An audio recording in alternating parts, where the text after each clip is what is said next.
chef de projet de dossier patient, donc c'est le dossier médical, c'est la prise de rendez-vous, mais c'est aussi évidemment la gestion du bloc opératoire, puisque un patient qui se fait hospitaliser prend un rendez-vous pour une intervention. Derrière l'intervention, il faut évidemment prévoir aussi le rendez-vous pour l'hospitalisation du patient. Il ne peut pas être opéré sans avoir de lit après pour pouvoir récupérer un petit peu. Et donc, le CHR a décidé d'acquérir un logiciel de gestion du bloc opératoire. Alors, pour quelles raisons? Je pense essentiellement pour essayer d'améliorer encore la prise en charge du patient, mais aussi pour améliorer sa sécurité. Alors, comment est-ce qu'il va améliorer la prise en charge? Avec le logiciel, on a une meilleure maîtrise du temps. On a aussi une gestion des suivis, temps réel.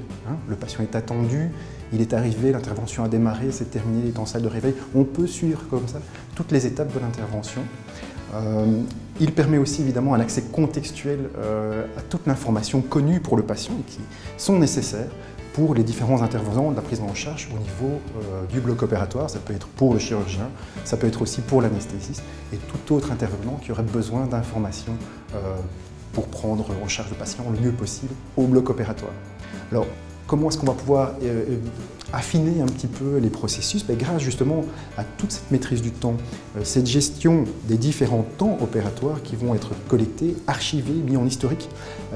On va pouvoir faire des statistiques évidemment là-dessus, mois par mois, année par année, et arriver comme ça à déceler où est-ce qu'il y a quelque chose qui coince au niveau du bloc opératoire. Est-ce que c'est au moment où on appelle le patient ou c'est plutôt pendant l'intervention où on a peut-être sous-estimé les temps opératoires, ou est-ce qu'il y a d'autres soucis à un autre niveau de la chaîne sur lequel il faut peut-être travailler pour améliorer la prise en charge, encore une fois, à l'intérieur du bloc opératoire pour ce patient-là.